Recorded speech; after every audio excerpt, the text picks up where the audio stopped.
Chapter 94. Mastermind. Sakaguchi Hinata thought herself fortunate to have been able to meet Izawa Shizue. Though the time they spent together was truly short, only to Shizue was Hinata able to truly open up her heart. Single month. In that short time, she had stolen all her skills and left her. She was afraid to be rejected as her theft ability was terrifying. Moreover, we are bothering Shizu-san. The association is not so rich as to support people who don't work. So would you like to work together with me? So said the boy from her world. She understood that he was simply trying to recruit her, but his words that they were being a brother deeply hurt her. That's when Hinata decided to leave. When she was setting off, these were the boy's parting words. We'll definitely meet again. When we do, help me. She took those words literally. Lacking in information, Hinata opened her heart up to the boy just because he was a fellow world traveler. So she nodded at his words without any hesitation and set off on a journey. A world filled with despair where life could be taken easily. Such a world. She obtained power in order to survive. A country she was staying in got attacked by a disaster class monster, leaving many people dead. There were plenty people fighting to protect the children.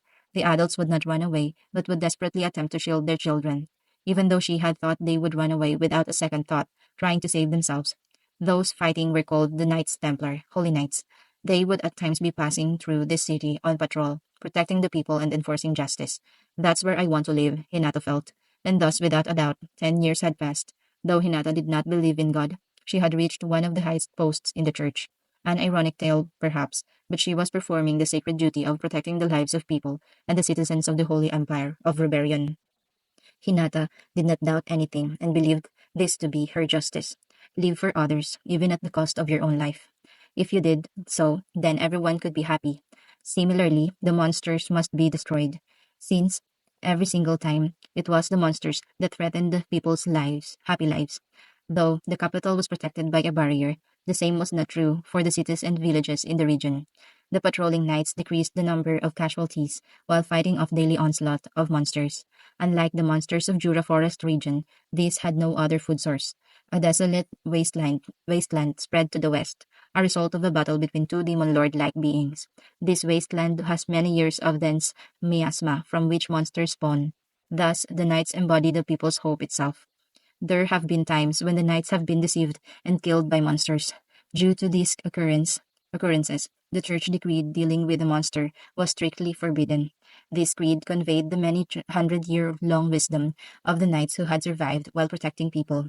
And at some point, Hinata had decided that people's happiness was directly connected to this creed. Though she did not originally believe the creed, she was won over by its logic. And at some point, she decided that protecting the creed was her justice, a truly ironic tale. The days spent fighting the monsters, when was it that she found this routine boring? The day she became squad captain and started drafting plans, the number of casualties greatly decreased. That was thanks to her monster spawn point prediction and casualty prediction, methods of communication, and patrol timing. Thus, people began to see the results of her optimization of the system. This is why the knights have so much faith in Hinata, she thought. This is why she absolutely could not violate the creed.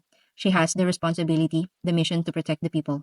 Having received the trust of her subordinates, she created a place to return to. Even Nicholas claimed to love her.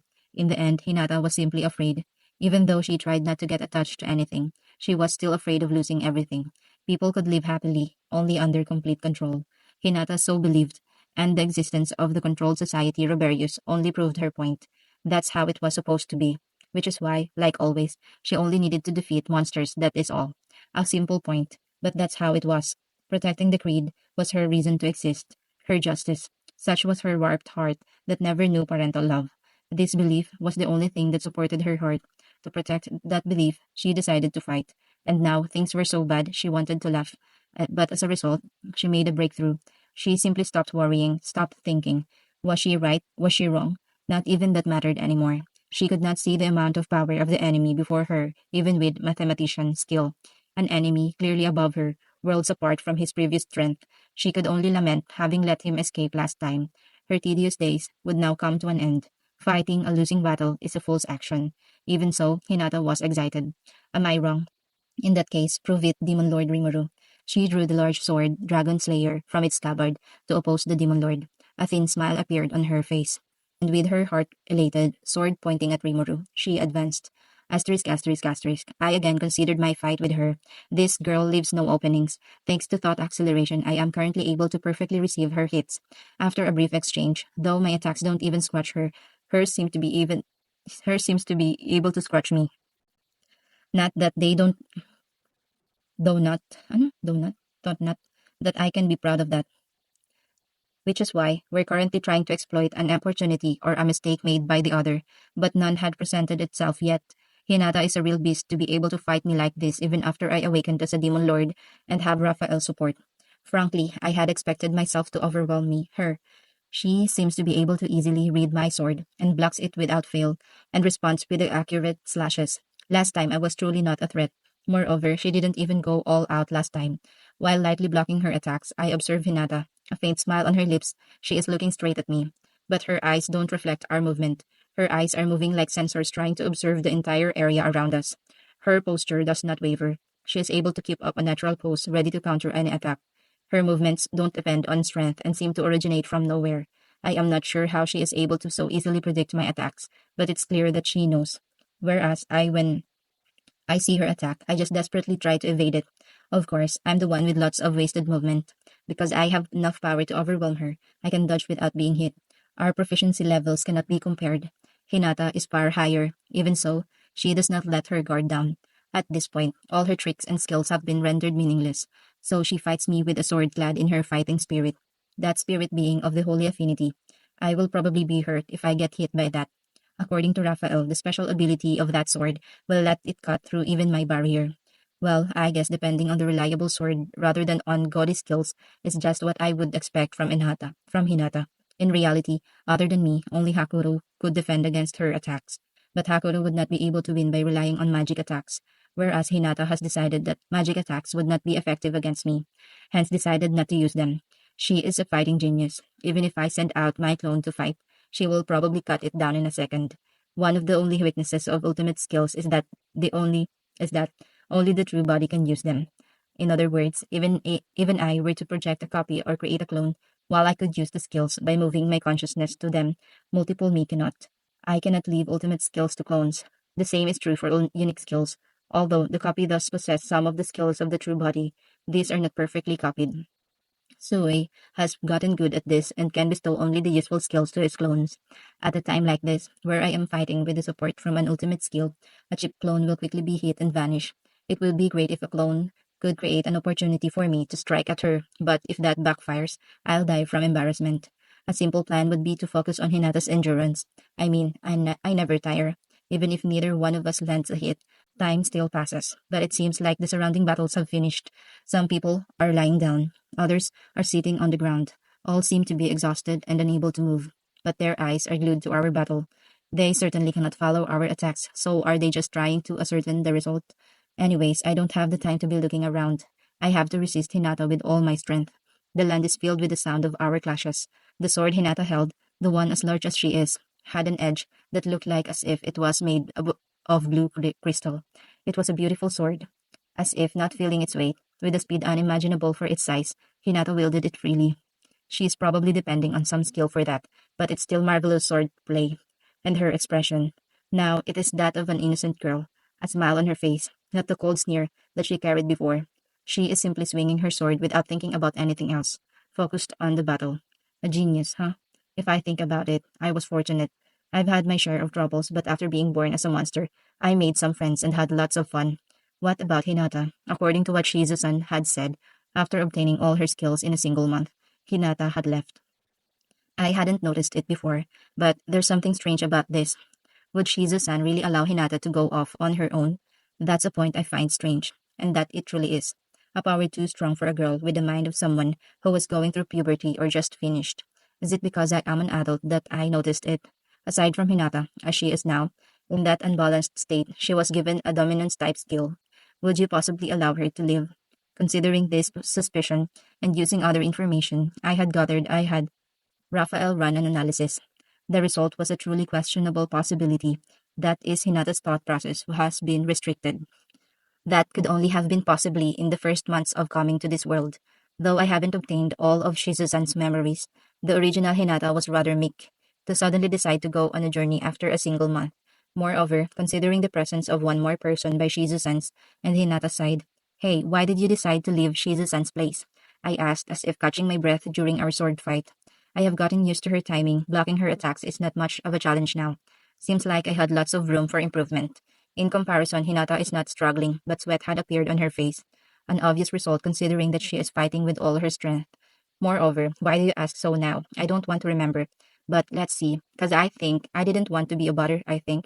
She honestly replied. I didn't expect an answer, thinking she was going to just ignore the question, so I'm surprised.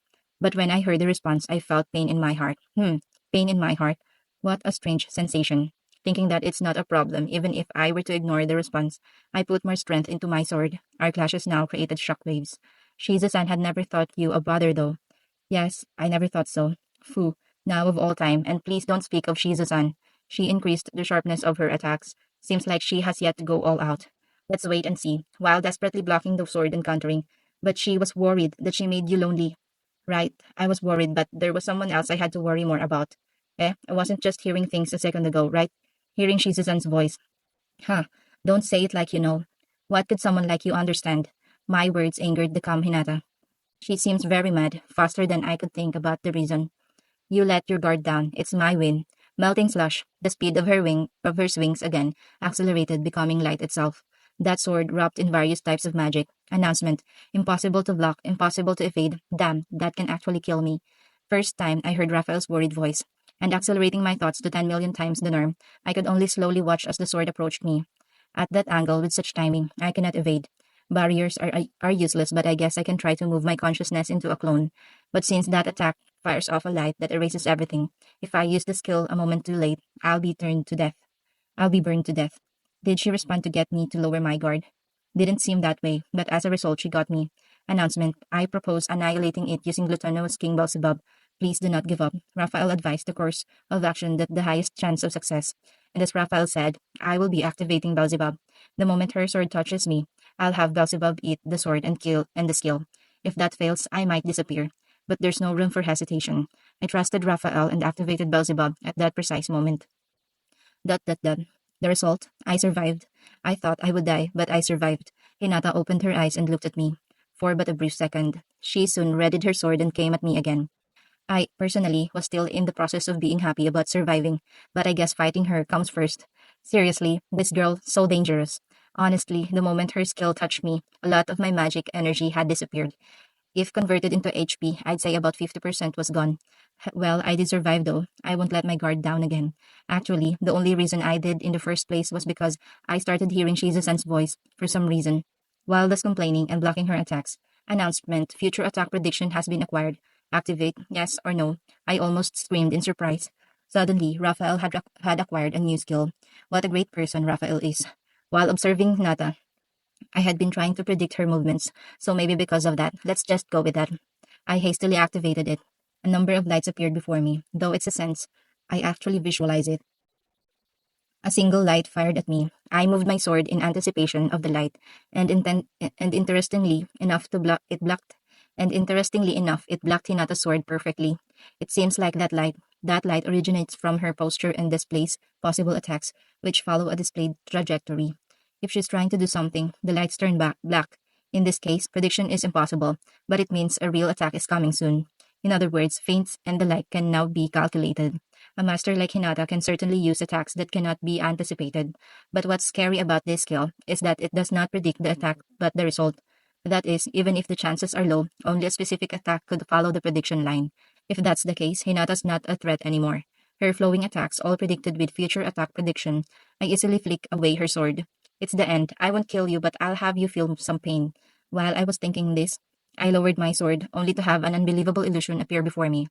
Both of her hands outstretched, Shizu-san stood in front of me, with no burn marks, a face of an adult without a mask, her face older than mine, and a calm aura about her. Hinata seemed to also be able to see this illusion, as she angrily scowled at me, and to both of us. Rimuru and Hinata, no one else. No way, an illusion can talk. Hinata seemed to be able to hear it, because she just sat there, and suddenly my sword was pressing against her neck. At that moment, time seemed to stop. This is thought acceleration, and I am linked with Hinata. What did you do? What the hell are you planning? Her eyes bloodshot, Hinata asked. I don't remember thrusting at her at all. But I am the one who wants to ask. No idea, I want to know myself. Though she seems as if about to disappear, I can see a phantom of Shizu-san.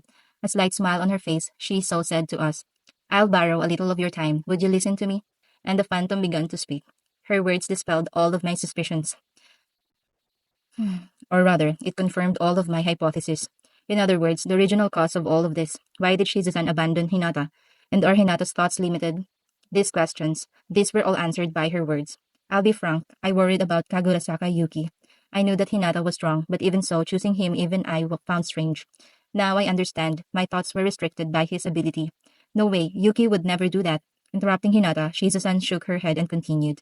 You are also affected, Hinata. Even now you are, she said with a pained voice. Hinata had nothing to say in response.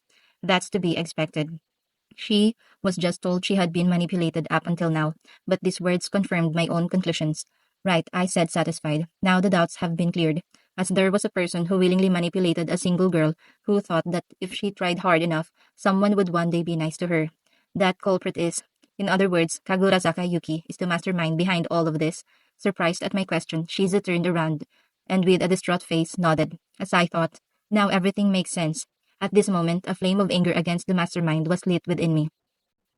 End of chapter 194. End of chapter 94.